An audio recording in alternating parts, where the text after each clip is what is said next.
অন্ধকার কবরের মাঝে আপন কেউ তো নাই, অন্ধকার কবরের মাঝে আপন কেউ তো নাই। দয়াল নবী দয়া করে, দয়াল নবী কাছে দিও ঠাই নবীজি। আল্লাহ আল্লাহ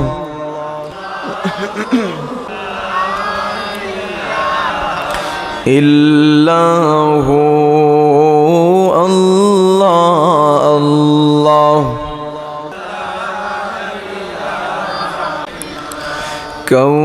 কৌসারের মালিক আপনি, কুরআনে প্রচার। কৌসারের মালিক আপনি, কুরআনে প্রচার। রোজ হাসরে পিলাইবেন, রোজ হাসরে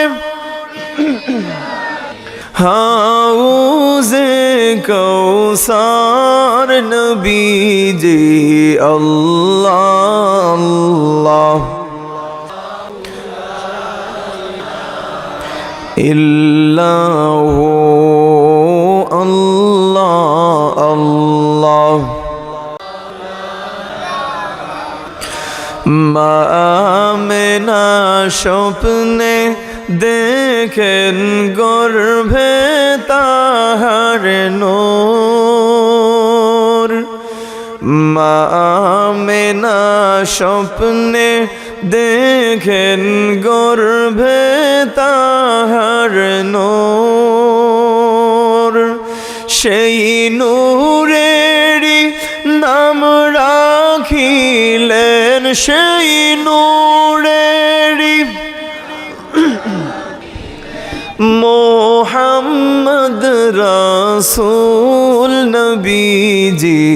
আল্লাহ আল্লাহ ইল্লাহু আল্লাহ আল্লাহ। লা ইলাহা ইল্লাল্লাহু মুহাম্মাদুর রাসূলুল্লাহ সাল্লাল্লাহু আলাইহি ওয়াসাল্লাম। আলহামদুলিল্লাহ, আমরা এতগুলা মানুষ এখানে বসে আছি, কিন্তু দুরুদ শরীফের আওয়াজ শুনলে বাহির থেকে এলাকাবাসী মনে করবে মাহফিলে মনে হয় হুজুর শুধু একা একাই দুরুদ শরীফ পড়তেছে। এটা কি সত্য? কথা বলেন না, এটা কি সত্য?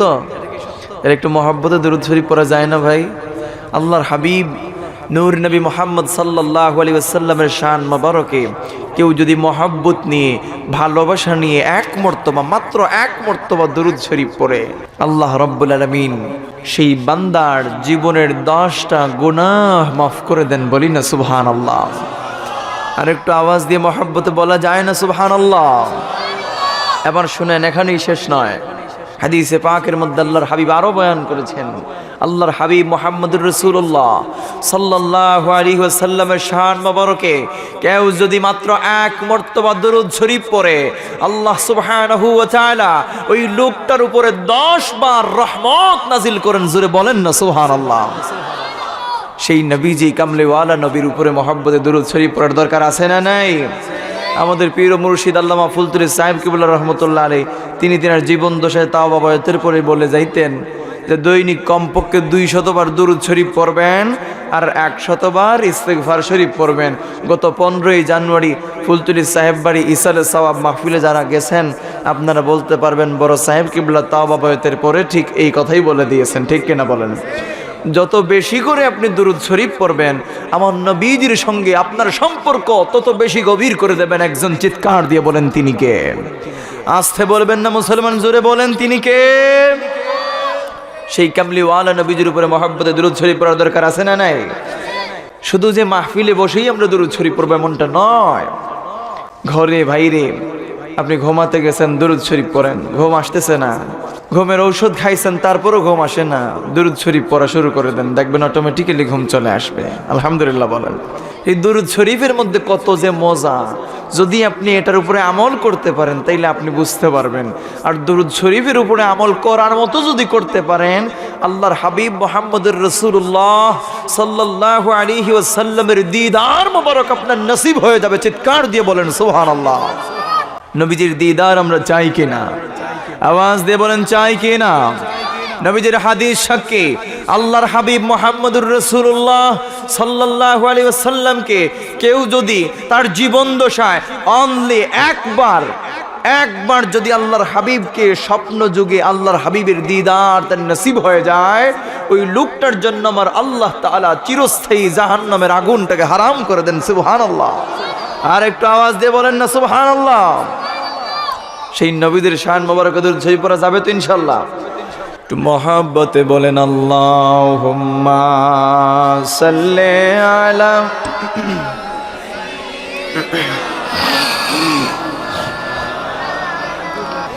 ওয়া আলা আলি সাইয়্যিদিনা দিবানিশি মন রে আমার, আর দিও না যন্ত্রণা,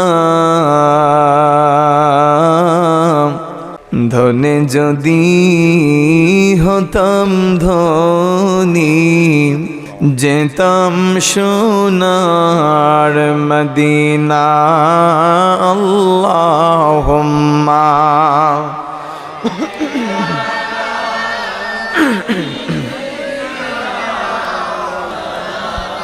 ওয়া আলা আলি সাইয়্যিদিনা। এই দুনিয়া পড়ে থাকবে, আমরা একদিন থাকবো না, সবাই মোদের ভুলে যাবে, নবী আপনি আমাদের ভুলবেন না। আল্লাহুম্মা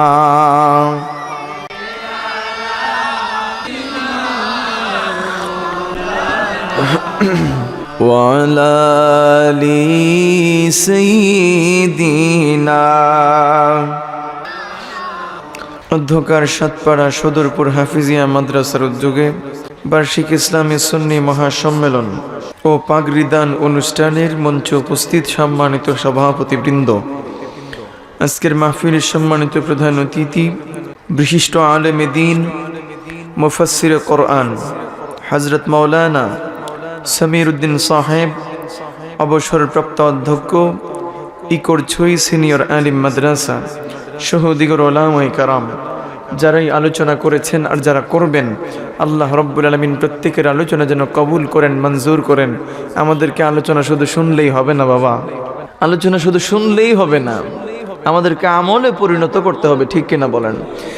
আগে দেখা যেত যে 3, 4, 5টা এলাকা মিলে একটা মাহফিল হইতো, এখন দেখা যায় প্রতি এলাকায় মাহফিল হয়, এত অসংখ্য গণিত মাহফিল হয়, কিন্তু মানুষের মধ্যে কোনো হেদায়েতের লেশ মাত্র নেই। হেদায়েতটা থাকবে কেমনে? বক্তাদের মধ্যে যেমন খুলুসিয়ত নাই, শ্রোতাদের মধ্যেও কি খুলুসিয়ত নাই, ইখলাস নাই, ঠিক কিনা বলেন? আমরা কিছু বক্তারা আইসা মাঠ গরম করে যায়, পরবর্তীতে দেখা যায় এখান থেকে শিক্ষা নেয়ার মতো একটা জিনিসও শ্রোতারা খুঁজে পায় না। এমন আলোচনা সারা রাত করার দরকার নেই ভাই। 1 ঘন্টার 1.5 ঘন্টার আলোচনায় মানুষ যদি এখান থেকে কিছু শিখে যেতে পারে, কিছু বাড়ি পর্যন্ত নিয়ে যেতে পারে, মানুষের ব্রেইনের ভেতরে যদি ঢুকিয়ে দিতে পারেন 2-1টা কথা, কমপক্ষে 2-1টা জিনিস যদি তার ব্রেইনে ঢুকিয়ে দিতে পারেন, ব্রেন ক্যাচ করতে পারে, তাইলেই তো মাহফিলটা সার্থক হয়, ঠিক কিনা বলেন? তো আমরা চেষ্টা করব, আমি আপনাদেরকে বেশি সময় কষ্ট দিব না ইনশাল্লাহ। যতক্ষণ বসি আর যতক্ষণ আলোচনা শুনি ততক্ষণ যেন আমরা মনোযোগ দিয়ে শুনি আলোচক কি আলোচনা করলেন। এখান থেকে যদি বাড়ি পর্যন্ত কিছু নিয়ে যেতে না পারি তাইলে আমাদের আসা বসা কষ্ট করা পরিশ্রম করা অনর্থক হয়ে যাবে, ঠিক কিনা বলেন? প্যারে হাজিরিন, আমরা সর্বপ্রথম আল্লাহ সুবহানাহু ওয়া তাআলার আলিশান দরবারে শুকর এবং সুজুদ আদায় করছি যে মহান রব্বুল আলামিন আপনাদেরকে আর আমাকে আজকের এই জান্নাতের বাগানে আসার বসার তৌফিক দান করেছেন। এই জন্য সবাই উচ্চ আওয়াজ দিয়ে কালেমাতুর শুকর আদায় করি, পড়ি আলহামদুলিল্লাহ। আর একটু মহব্বতের জবান দিয়ে বলেন আলহামদুলিল্লাহ। লক্ষ কোটি তার চেয়ে অনেক অনেক অনেক গুণ বেশি দুরুদের সালাম প্রেরণ করছি আল্লাহর সৃষ্টির প্রধান আকর্ষণ, এই বিশ্ব সভার সভাপতি, আফতাবে নবুওয়াহ, শাহনশাহে রিসালা, সুলতানে মদিনা, নূরে মুজাসসাম, হাবিবে আকরাম, সৈয়দুল মুরসালিন, খাতামুন নবিয়্যিন, শাফিউল মুজনিবিন, আহমদ মুজতবা, মুহাম্মদ মুস্তাফা সাল্লাল্লাহু তাআলা আলাইহি ওয়া আলিহি ওয়া সাল্লামের পবিত্র রওদা মুবারকে, যেই নবীকে আমার রব আল্লাহ সুবহানাহু ওয়া তাআলা যদি সৃষ্টি না করতেন তাহলে আসমান, জমিন, গ্রহ, নক্ষত্র, চন্দ্র, সূর্য, পাহাড়, পর্বত, নদী, নালা, খালবিল, মানব জাতি, জিন জাতি সহ এই গোটা কোল কায়নাতের সৃষ্টি করতেন। আর একটু জোরে বলেন না, করতেন? বিশ্বাস করেন তো সবাই? আওয়াজ দিয়ে বলেন, বিশ্বাস করেন তো সবাই? এটা আহলুস সুন্নাহ ওয়াল জামাতের পথ এবং মত যারা অনুসরণ করে, অনুকরণ করে, তারা প্রত্যেকেই এই আকীদার উপরে 100% অটল যে আল্লাহর পেয়ারা হাবিব মুহাম্মদুর রাসূলুল্লাহ সাল্লাল্লাহু আলাইহি ওয়াসাল্লামের ওসিলায় আল্লাহ সুবহানাহু ওয়া তাআলা এই গোটা কুল কায়নাতের সৃষ্টি করেছেন। জোরে বলি না সুবহানাল্লাহ। প্যারে হাজিরিন, আমি আপনাদের খিদমতে পবিত্র কোরআনুল কারীম থেকে দুইখানা আয়াতে কারিমা তেলাওয়াত করেছি।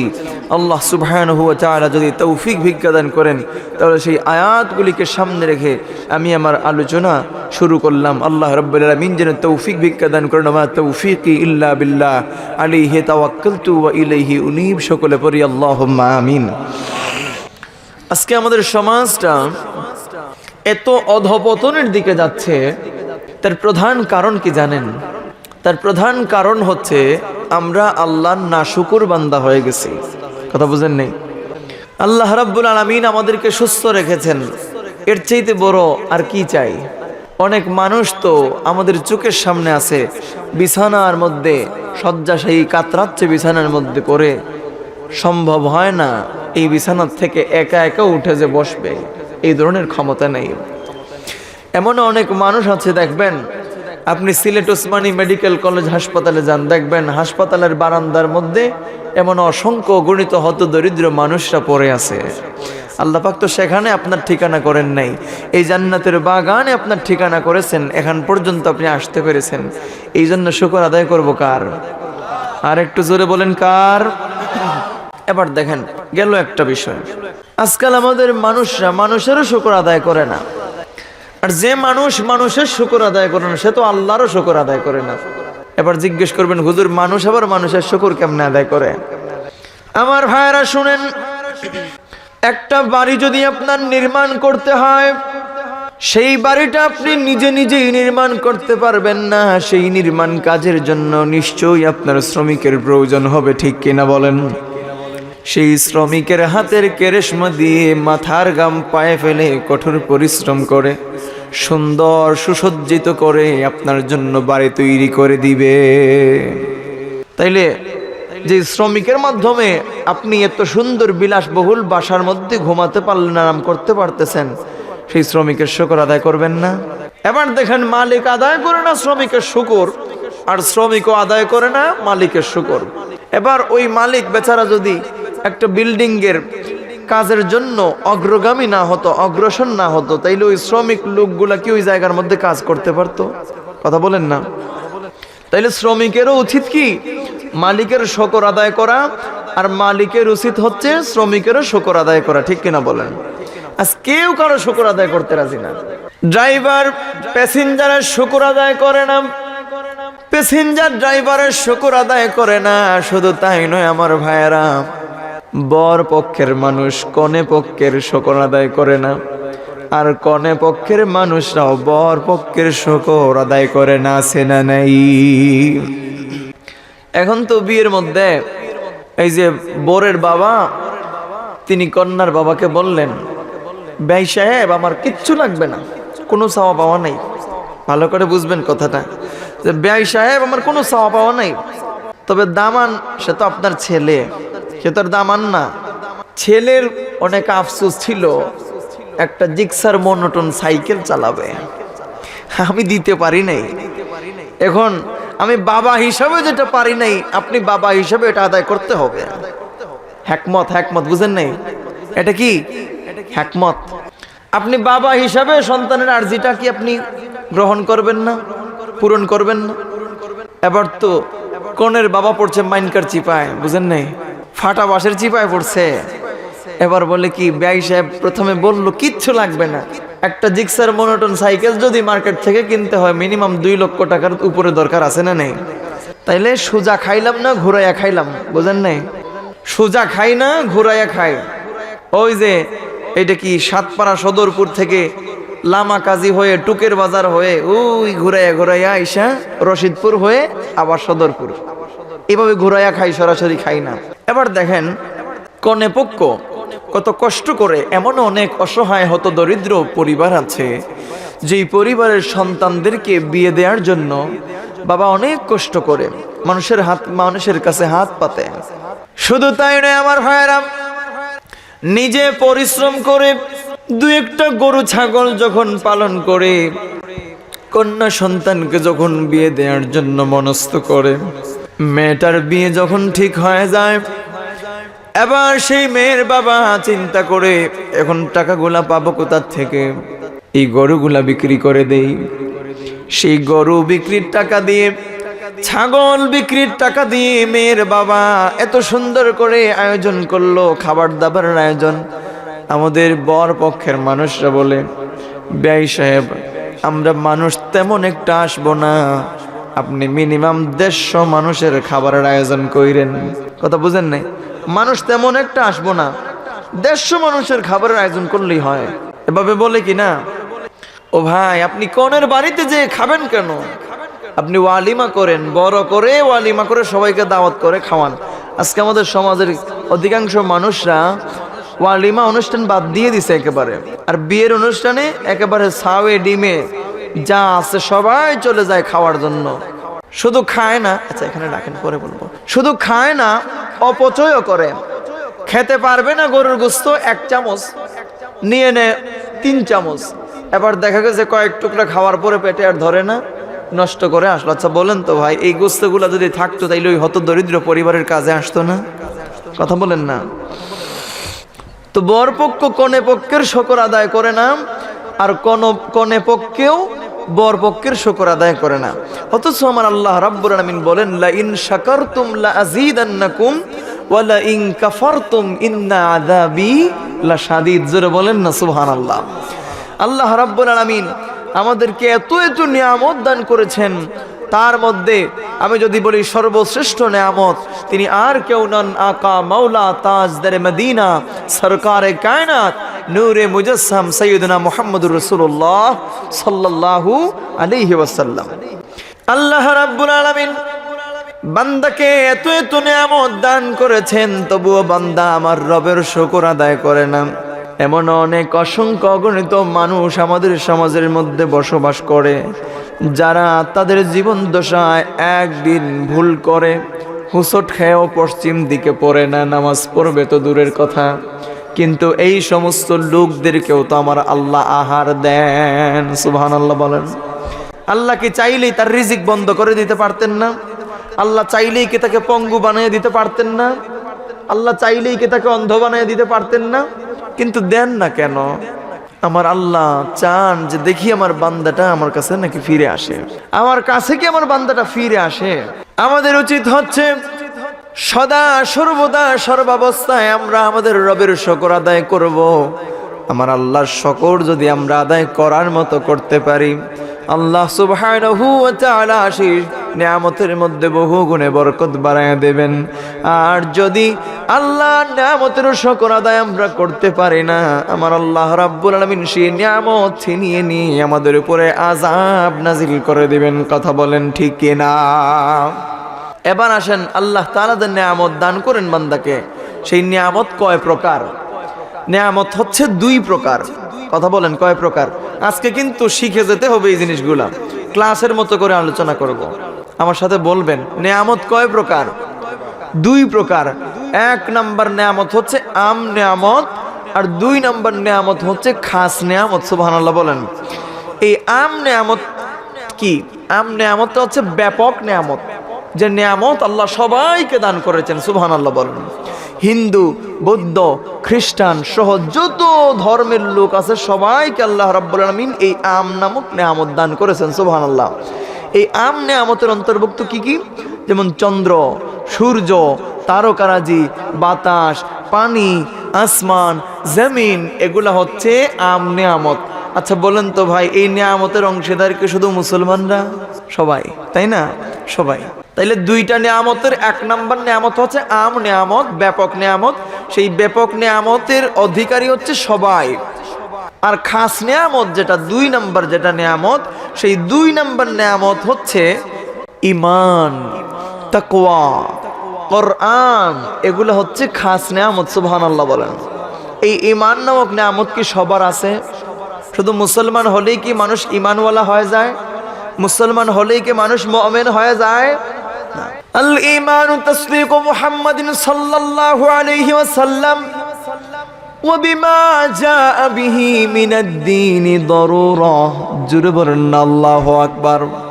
আমার প্রিয় ভাইয়েরা, এই ঈমান নামক নিয়ামতের দরকার আছে না নাই?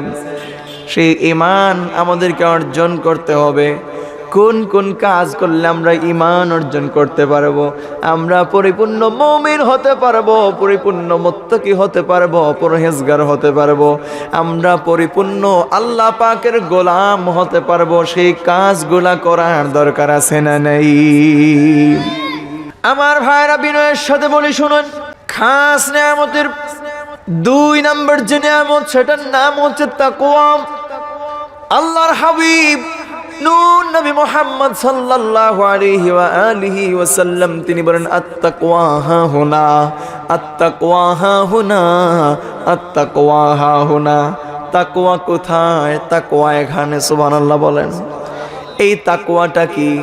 তাকওয়া হচ্ছে আল্লাহর ভয়, খোদা ভীতি।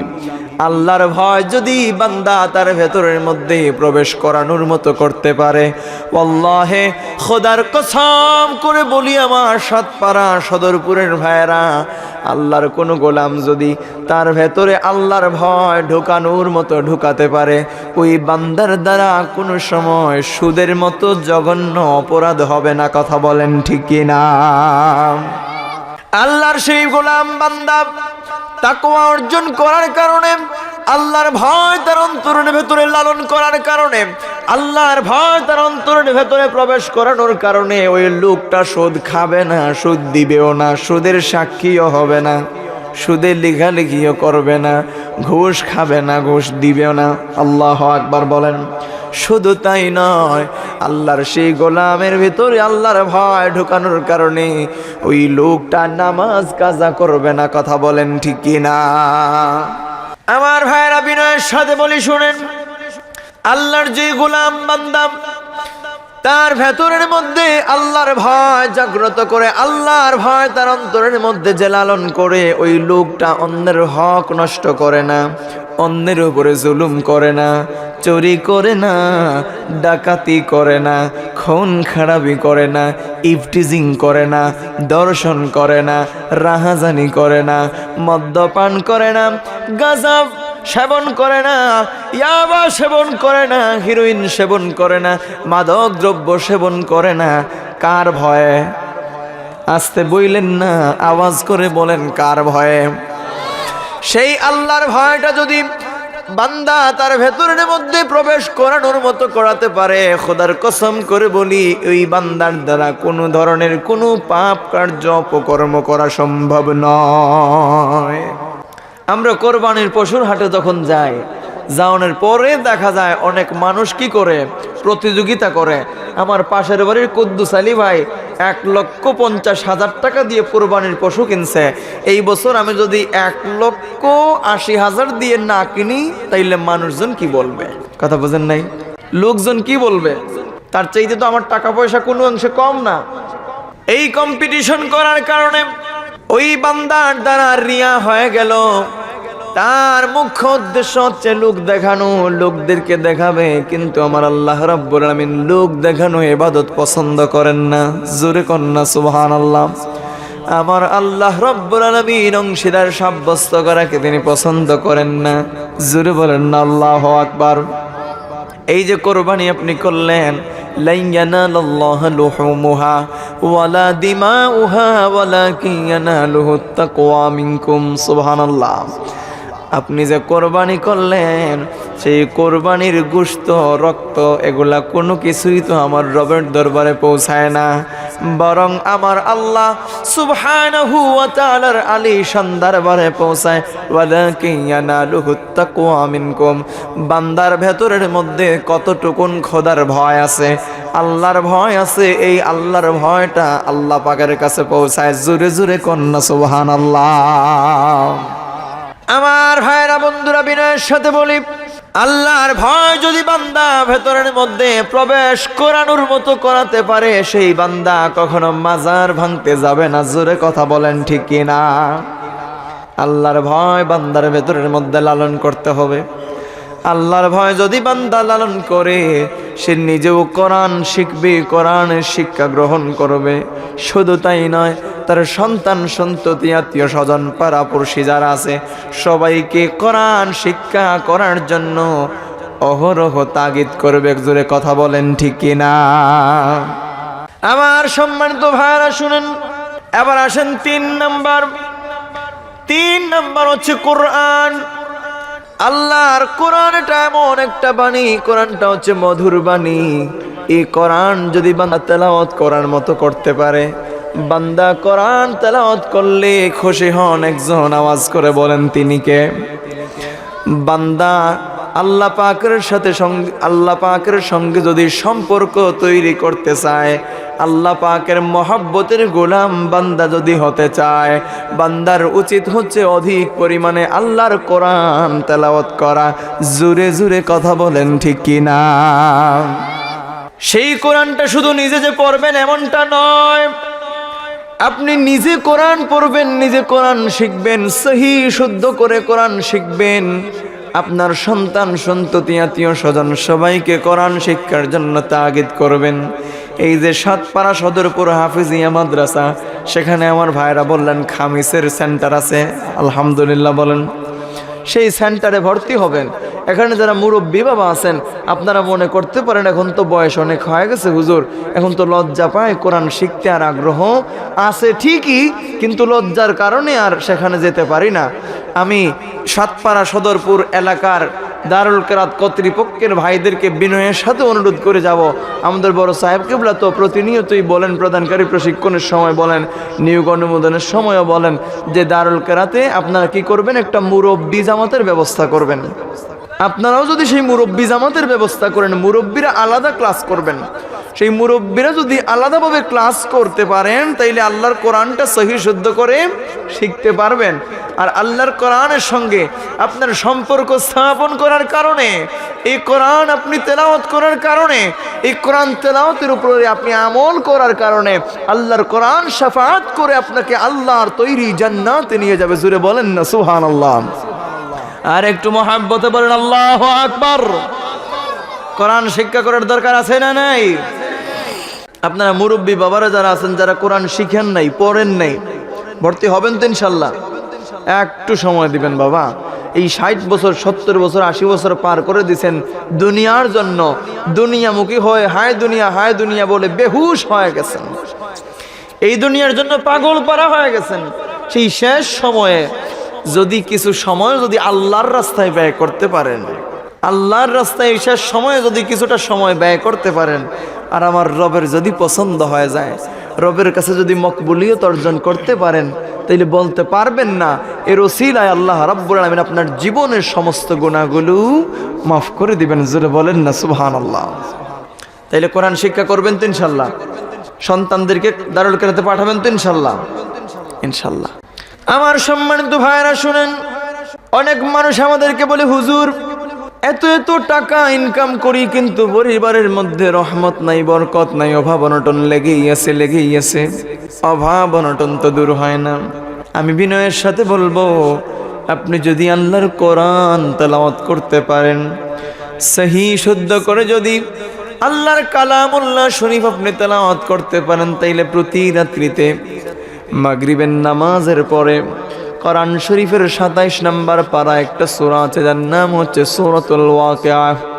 সেই সূরাতুল ওয়াকিয়া শরীফের উপরে আপনি যদি আমল করতে পারেন, খোদার কসম করে বলি ভাই, আপনার ঈমান আকীদা যদি ঠিক থাকে, আপনার আমল আখলাক যদি ঠিক থাকে, আপনার মৃত্যু পর্যন্ত অভাব অনটন আপনার দুয়ার পর্যন্ত আসতে পারবে না। আরেকটু জোরে বলেন না সুবহানাল্লাহ। তো এবার দেখেন, এই যে এতক্ষণ যাবত তাকওয়ার কথা বললাম, এই তাকওয়া অর্জন করতে হলে, তাকওয়া অর্জন করবেন কিভাবে? তাকওয়া অর্জন করতে হলে হক্কানি আল্লাহর গোলামদের সান্নিধ্যে যেতে হবে, তাই না? কারণ হক্কানি আল্লাহর গোলামদের সান্নিধ্য যদি আপনি অর্জন করতে পারেন, তাদের সান্নিধ্যে যদি যেতে পারেন, সেখানে আপনি পাবেন আল্লাহর ভয়। সেখানে আপনি কিভাবে গুনাহ বর্জন করবেন সেই সিস্টেমগুলো শিখিয়ে দেয়া হবে। কি কি আমল করলে জাহান্নাম থেকে মুক্তি পাওয়া যাবে সেই আমলের শিক্ষা দেয়া হবে। কি কি আমল করলে জীবনের গুনাহ মাফ হবে সেই আমলের শিক্ষা দেয়া হবে। আল্লাহ রাব্বুল আলামিন যেন আমাদের প্রত্যেককে হক্কানি রব্বানি ওলি আল্লাহর সান্নিধ্যে যাওয়ার তৌফিক দান করেন, বলি আমিন। আমার ভাইরা, বন্ধুরা, বাবারা শুনেন, আল্লাহ রাব্বুল আলামিন পবিত্র কোরআনুল কারীমের মধ্যে ইরশাদ করেছেন, ইয়া আইয়ুহাল্লাযীনা আমানুত্তাকুল্লাহ। জোরে বলেন আল্লাহু আকবার। আল্লাহ তাআলা বলেন, হে ঈমানদারগণ, তোমরা আল্লাহ তাআলাকে ভয় করো। দুনিয়ার কোন মন্ত্রী, মিনিস্টার, রাজা, বাদশাকে ভয় করার কথা বলেন নাই। আমার রব আল্লাহ সুবহানাহু ওয়া তাআলা বলে দিয়েছেন, আমানুত্তাকুল্লাহা ওয়া কুনু মাস সাদিকিন। হে ঈমানদাররা, তোমরা আল্লাহ রাব্বুল আলামিনকে ভয় করো এবং সত্যবাদী লোকদের সঙ্গী হও। জোরে জোরে বলেন সুবহানাল্লাহ। এখন সত্যবাদী লোক কারা? মেম্বার, চেয়ারম্যান, এমপি, মন্ত্রী, মিনিস্টার, এরা কথা বলেন না। কথায় তো মনে, আপনারা যারা যেভাবে কথা বলতেছেন না, মনে হচ্ছে এরাই আসল সত্যবাদী। চাল চুরি, ডাল চুরি, গম চুরি, তেল চুরি, পেঁয়াজ চুরি, রড চুরি। রডের বদলে বাঁশ দেয় না ভাই? রাস্তায় রডের বদলে কি দেয়? বাঁশ। আমরা সেই বাঁশ খেতে খেতেও আমাদের আর হুঁশ ফিরে আসে না। এই যে মেম্বার আর চেয়ারম্যান চুরি আর ডাকাতি যে করবে না, কেমনে করবে না কোন দেখি ভাই? একজন মেম্বার সাহেব ইলেকশনের মধ্যে খরচ করে ফেলে 5 থেকে 10 লক্ষ টাকা। সরকারি বেতন ভাতা হচ্ছে সর্বোচ্চ 5 থেকে 7 হাজার টাকা। এবার বলেন, ওই মেম্বার সাহেব এক নির্বাচনেই যদি 10 লক্ষ টাকা খরচ করলো, তাইলে এই টাকাগুলা কতদিনে উসুল করবে? চাল চুরি, ডাল চুরি, গম চুরি, পেঁয়াজ চুরি, তেল চুরি, এগুলা যদি না করে, তাইলে তো এটা টাকাগুলা উসুল করা যাবে না, ঠিক কিনা বলেন? এই সুযোগ কেটা করে দিল? জনগণ। কারণ জনগণ এখন কি, টাকা না পাইলে ভোট দেয় না। একজন মেম্বার আইসা দিল টাকা 500, আরেকজন আসছে, আসার পরে জিজ্ঞেস করে, অমুক মেম্বার কি আসছিল? বলে হ্যাঁ আসছিল তো। জিজ্ঞেস করে টাকা দিল কত? বলে টাকা অমুক দিছে 500। এবার বলে অমুক যদি 500 দিছে, তাইলে তো আমাকে নিশ্চয়ই এর থেকে বেশি দিতে হবে, নাইলে তো ভোটটা কিনা যাবে না। সে কুদ্দুস আলী দিছে 500, এবার তিনি দিলেন কত? 1000। এই যে 1000 টাকা দিয়ে আপনি ভোট কিনলেন, আর আপনি যে 1000 টাকা আপনার ভোটটা বিক্রি করে দিলেন, এই ভোটটাও তো একটা আমানত। কথা বুঝেন নেই? এই ভোটটাও কি আমানত? এই আমানতের খেয়ানত করা যাবে না। এই আমানত যেথায় সেথায় ব্যয় করা যাবে না, আমানত জায়গা বুঝে আপনি দিবেন, মানুষ বুঝে আপনি ভোট দিবেন। আপনার এলাকার মধ্যে কোনো ইসলামিক মাইন্ডেড কেউ যদি, কোনো পার্সন যদি নির্বাচন করতে দাঁড়ায়, তাইলে কোরআনের শিক্ষা যদি তার মধ্যে থাকে, হাদিসে নববীর শিক্ষা যদি তার মধ্যে থাকে, তাহলে নির্দ্বিধায় আপনি তাকে নির্বাচিত করতে পারেন। জিজ্ঞেস করবেন, হুজুর তাকে নির্বাচিত করলে কি লাভ হবে? তাকে নির্বাচিত করলে এই লাভ হবে, অ্যাটলিস্ট আমি বুকে হাত দিয়ে বলতে পারি, কোনো আলেম ওলামা অন্যের একটা টাকা হক নষ্ট করতে চায় না। আপনার হক নষ্ট হবে না, আর আপনার আমানতের খেয়ানতও হবে না। নির্বাচনের আগে দেখা যায় এমন অনেক জনপ্রতিনিধিরা আইসা শেষ পর্যন্ত অনেক মানুষের পা টিপানো শুরু করে দেয়, কিন্তু যখন নির্বাচন শেষ পাশ করছে, তখন আপনি তার পাশ দিয়ে চলে যাবেন, তাকে সালাম দিবেন, সালামের জবাবটাও দিবে না। আছে না নাই? কথা কি মিথ্যা বললাম? কোন এক প্রয়োজনে আপনি তার কাছে গেলেন, যাওয়ার পরে তিনাকে বললেন, অমুক মেম্বার সাহেব, এমন একটা বিপদের সম্মুখীন হয়ে আপনার কাছে আসছি, আমার সেই বিপদটাকে সমাধান করে দেন।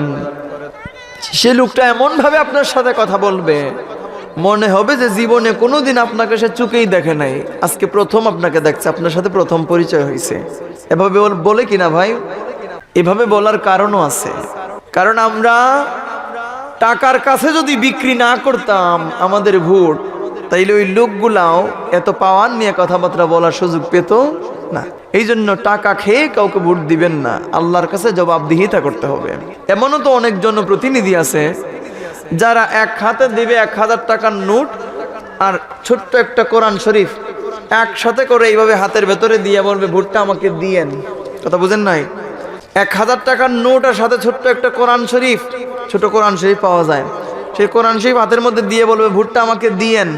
আপনি কোরআন শরীফ হাতে নিয়ে ওয়াদা করলেন, এবার ভোটটা তাকে না দিয়ে আপনি যাবেন কোথায়? আল্লাহ তাআলা যেন আমাদেরকে কামিল হাদায়াত নসিব করেন, বলি আমিন। এবার আসেন প্রিয় ভাইয়েরা, আমরা যে আল্লাহ ওয়ালাদের সঙ্গী হব, সত্যবাদী লোকদের সঙ্গী হব, সেই সত্যবাদী লোকরা কারা? সেই সত্যবাদী লোকরা হচ্ছেন আউলিয়ায়ে কেরামরা। সুবহানাল্লাহ বলেন। বর্তমান জামানার কথা বলছি, যে বর্তমান জামানার মধ্যে সবচেয়ে সত্যবাদী লোক যারা, তারাই হচ্ছেন আউলিয়ায়ে কেরামরা। সুবহানাল্লাহ বলেন। আল্লাহর মকবুল ওলি আল্লাহরা যারা, তারাই হচ্ছেন সত্যবাদী। এখন আমাদের সমাজে যে কেউ এখন পিরসাব হয়ে যায়, দাড়ির মধ্যে আছে জটা, চুলের মধ্যেও আছে জটা, সে হয়ে গেছে জটা বাবা। কথা বুঝেন নাই? কি বাবা? জটা বাবা। গলার মধ্যে ঝোলানো আছে তালা, তার নাম হচ্ছে তালা বাবা। কাপড় পরে না বছরে একদিন, তার নাম হচ্ছে ল্যাংটা বাবা। আছে না নাই? একটু যান না হযরত শাহজালাল মুজাররদি আমন রাহমাতুল্লাহ আলাইহির মাজার শরীফে। মাজার শরীফের বাহিরে যেই পরিমাণ ভণ্ডরা আস্থানা করছে, মাঝে মাঝে বড় গুসা হয় মাজার পরিচালনা কমিটির উপরে। এখানে তো অনেক বড় একটা মাদ্রাসাও আছে, বিশাল একটা মসজিদও আছে, এখান থেকে হকের পক্ষে কথা বের হয় না। কারণ কি? হকের পক্ষে কথা বললে যে চাকরি থাকবে না, ঠিক কিনা বলেন? হকের পক্ষে কথা বললে চাকরি থাকবে না, এই জন্য এদেরকে এখান থেকে প্রতিহত করাও হয় না। আর আহলে হাদিস মাযহাবী যারা আছে, তারা সুযোগ পায়া বলে শিরকের আড্ডাখানা হচ্ছে মাজার শরীফ। নাউজুবিল্লাহ বলেন। কি? শিরকের আড্ডাখানা মাজারকে বানায়া দেয়। নাউজুবিল্লাহ বলেন। কাদের জন্য? আমি গেলাম হযরত নাসিরউদ্দিন সিপাহসালার রাহমাতুল্লাহ আলাইহির মাজার শরীফে জিয়ারত করার জন্য। সেখানে যাওয়ার পরে আমি জিয়ারত তেলাওয়াত শেষ করে জিয়ারত করতেছি, দোয়া করতেছি।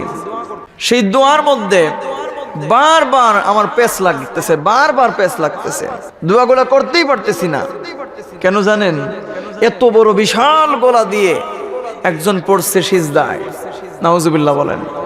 সিজদায় পড়ছে, পরে অনবরত এই বিশাল গলা দিয়ে চিৎকার চেঁচামেচি করতেছে। আমরা কার কদমে মস্তক অবনত করব? জোরে বলেন না। আল্লাহর কুদরতের কদম মোবারক ছাড়া অন্য কোন কদমে যদি আপনি মস্তক অবনত করেন, আপনি সঙ্গে সঙ্গে মুশরিক হয়ে যাবেন। কথা বলেন ঠিক কিনা? আর মুশরিকের ঠিকানা কোথায় হয় এটা জানেনই তো সবাই ভালো করে। ইন্না শিরকা লাযুলমুন আযীম। নিশ্চয়ই শিরক হচ্ছে মারাত্মক লেভেলের জুলুম। আল্লাহ আমাদেরকে যেন হেফাজত করেন, বলি আমিন। মাজার শরীফে যাবেন, আপনি জিয়ারত করবেন, সেখান থেকে বরকত হাসিল করবেন। মাজারে যে কোনো আউলিয়া কেরামের কাছে কোনো কিছু চাওয়া যাবে? কথা বলেন না। আউলিয়া কেরামের কাছে কোনো কিছু চাওয়া যাবে না। চাবেন কার কাছে? আরো জোরে বলেন। আমরা চাইবো আল্লাহ পাকের কাছে।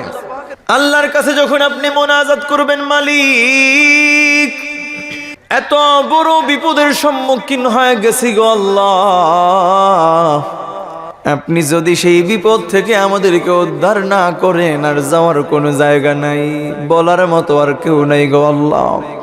আল্লাহ তাআলা আপনার মকবুল ওলি হযরত শাহজালাল মুজাররদ ইয়ামানি রাহমাতুল্লাহ আলাইহির ওসিলা নিয়ে আপনার দরবারে ভিক্ষা চাই। আপনার মকবুল ওলি আল্লাহর ওসিলায় আমাদের দোয়া মুনাজাত কবুল করে নাও।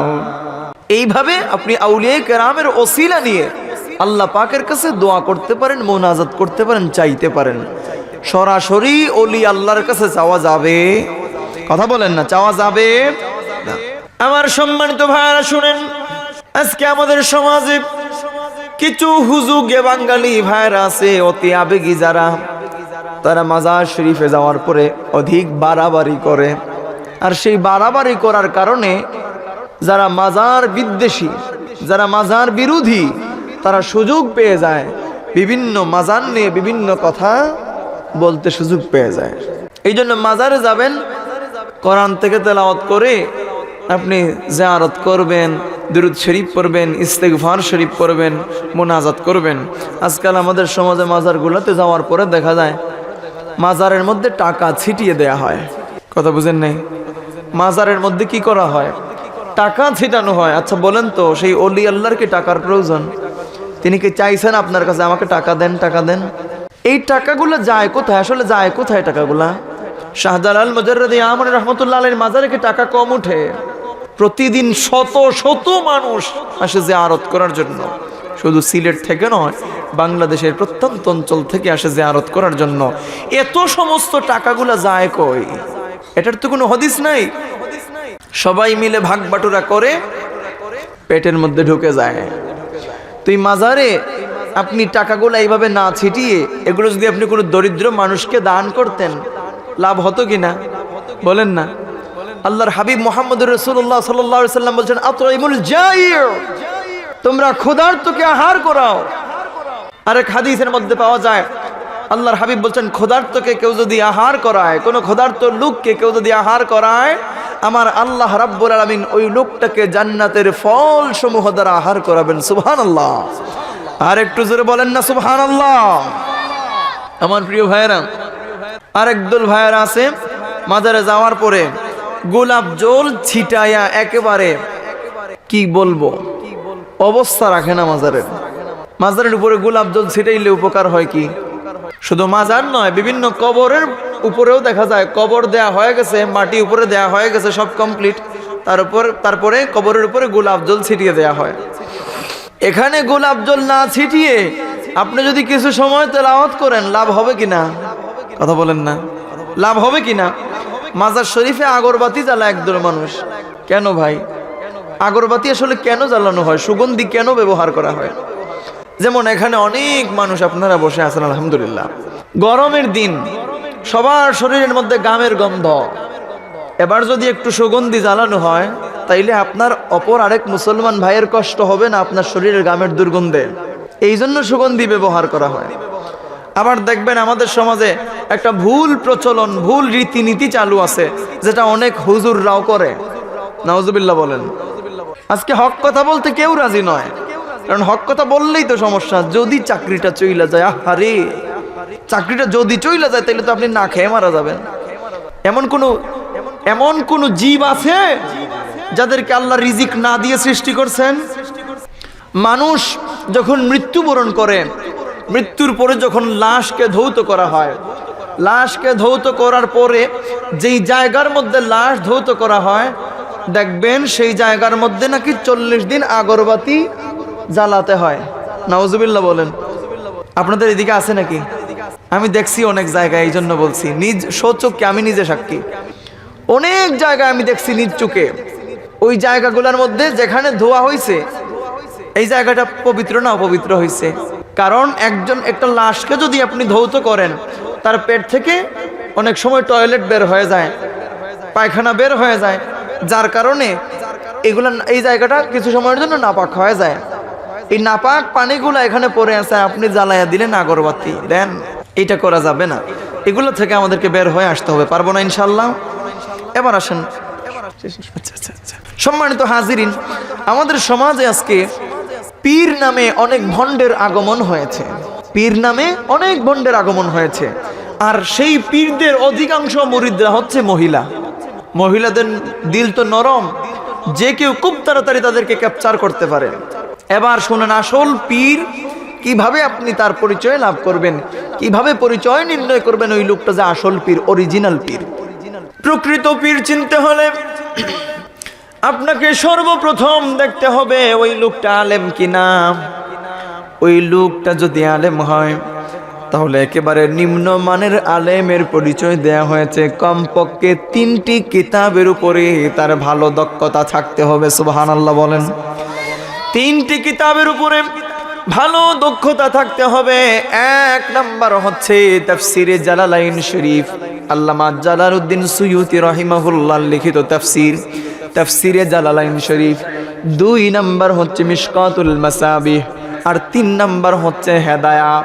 এই 3টি কিতাবের উপরে গভীর পাণ্ডিত্য অর্জন করতে হবে। শুধু নিজেই অর্জন করলে চলবে না, এমন পাণ্ডিত্য অর্জন করতে হবে, এমন জ্ঞান অর্জন করতে হবে যে জ্ঞান অর্জন করার পরে ছাত্রদেরকে পড়ানো যায়, এমন জ্ঞান অর্জন করতে হবে। জোরে জোরে বলেন না সুবহানাল্লাহ। 2 নাম্বার কি? 2 নাম্বার পরিচয় নির্ণয় করার উপায়, অপর একজন পীর কর্তৃক অনুমতি প্রাপ্ত হতে হবে, যার সনদ স্বয়ং রাসূল পাক সাল্লাল্লাহু আলাইহি ওয়াসাল্লাম পর্যন্ত পৌঁছেছে। জোরে কন্না সুবহানাল্লাহ। এবার আসেন 3 নাম্বার। 3 নাম্বার হচ্ছে ফরজ, ওয়াজিব, সুন্নত, এগুলার পুরোপুরি পাবন্দ হতে হবে। হারাম জিনিসগুলোকে বর্জন করতে হবে। শুধু তাই নয় আমার ভাইয়েরা, মাকরুহ কাজগুলোকে সম্পূর্ণরূপে বর্জন করতে হবে। জোরে জোরে কথা বলেন ঠিক কিনা? এবার আসেন 4 নাম্বার। অন্যান্য আলেম ওলামারা ওই পীরের দরবারে যায় কিনা, যদি আপনি ভালো করে একটু খেয়াল করেন আর দেখেন অন্যান্য আলেম ওলামারা ওই পীরের দরবারে যায়, তাহলে বুঝতে হবে তিনি হক্কানে পীর। সুবহানাল্লাহ বলেন। এবার আসেন 5 নাম্বার বলি। 5 নাম্বার হচ্ছে তার অধিকাংশ মুরিদ নামাজি হতে হবে। আজকে নিজে নামাজ পড়ে না 1 ওয়াক্ত, সে নাকি হয়ে গেছে পীর। বছরে গোসল করে না একদিন, সে হয়ে গেছে পীর। আল্লাহ রাব্বুল আলামিন যেন এই সমস্ত ভণ্ডদের কাছ থেকে আমাদের ঈমানকে হেফাজত করেন, বলি আমিন। আমরা প্রত্যেকেই যেন এই 5টা গুণ দেখে আমরা পীর নির্ধারণ করি। একটু দেখেন না, ফুলতলির জমিনে আল্লামা ফুলতলি সাহেব কিবলা রহমতুল্লাহ আলাইহি আল্লাহর মকবুল একজন ওলি ছিলেন, নিঃসন্দেহে, ঠিক কিনা বলেন? সেই আল্লাহর মকবুল ওলির সাহেবজাদা হযরত আল্লামা বড় সাহেব কিবলা মাদ্দাজিল্লাহুল আলিয়া, তিনার কাছে যান। তিনাকে দেখলে অটোমেটিক আত্মাটা শান্তি হয়ে যায়। সুবহানাল্লাহ। এই যে 15ই জানুয়ারি বালাই হাওর, ঐতিহাসিক বালাই হাওর ময়দানে লক্ষ লক্ষ আশিক রাসূলুল্লাহ জামায়াত হয়েছে, একত্রিত হয়েছে।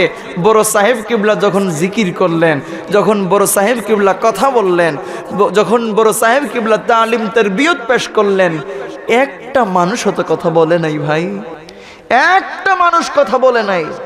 সবাই যেন কিছু সময়ের জন্য নিস্তব্ধ হয়ে গেছে, সবাই যেন কিছু সময়ের জন্য বুবা হয়ে গেছে, কারো জবান দিয়ে কোনো কথা আসে না। সুবহানাল্লাহ বলেন। হক্কানি পীর চিনতে হলে যান একটু ফুলতলির জমিনে, যাওয়ার পরে কয়েকদিন যাওয়া আসা করেন।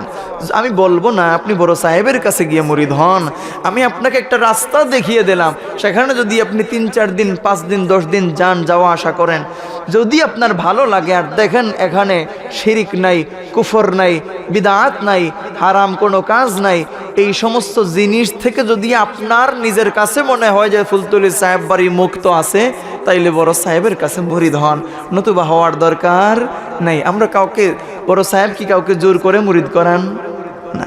সম্মানিত হাজিরিন, আমরা যা কিছু আলোচনা করলাম আমার রবের দরবারে যেন আলোচনাগুলো কবুল হয়, মঞ্জুর হয় বলি আমিন। আমাকে নিজে সহ আপনাদের সবাইকে যেন আমল করার তৌফিক দান করেন বলি আমিন। ওয়া আখিরু দাওয়ানা আনিল হামদুলিল্লাহি রাব্বিল আলামিন।